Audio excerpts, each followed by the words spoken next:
Great is this saint that we hear about today, whose canonisation was about 150 years ago.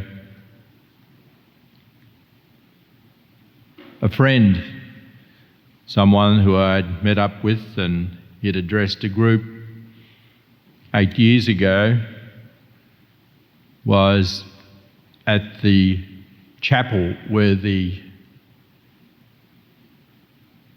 body of Veronica Giuliani is, and he heard the priest, who happened to be the chaplain, preach that if this great saint is not made known from Italy, she'll be going somewhere else. And sure enough, he got some insights, and together with a number of other people in different locations and also in Lebanon, a shrine was built and is now completed in Lebanon for this great saint, the first church built outside of Italy. So it was true what he heard the spiritual director say of the Poor Clares there in Italy had come true. Live them in serenity of spirit and without fear, even in the midst of anxieties and threats of your times. Saint Veronica Giuliani did exactly this. Saint Veronica Giuliani, as if commingled with Our Lady, knew this and had visibly the sacred stigmata impressed on her body. An unknown saint who entered the Capuchin nuns at Città di Castello in Umbria at 17 years of age, where the primitive rule of St. Clare was observed. She died 50 years later in 1727. Unknown to the world, yet becoming to be known as recently, because the name now has gone to Lebanon. She is a great mystic of co-redemption, whose 22,000 pages of a diary is approved by the Church. One section in all we have time for, and I quote, Our Lady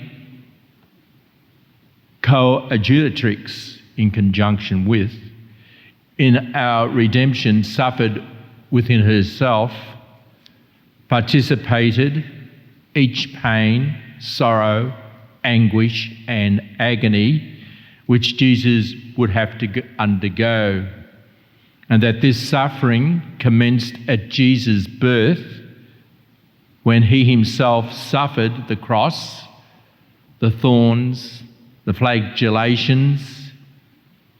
The Son and Our Lady, his mother, united to the will of the Eternal Father.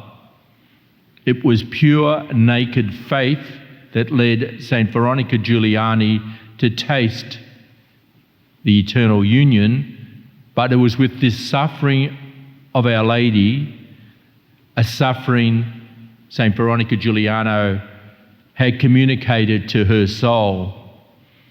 This suffering of Jesus and Mary was given freely while she, a living saint in the cloister of the convent, she was abbess at that time. The suffering with Our Lady is co-redemptive for fallen away sinners. To look into Our Lady's role, and especially these writings, will move as it did when she, Veronica Giuliani, received the insights from Our Lady of the suffering, especially from that first moment of birth, where Our Lady saw the suffering that Jesus was to go through, and then conveyed much, much later to Saint Veronica Giuliani, is a suffering of co-redemption, which will bring about the salvation of many hardened sinners and fallen away souls.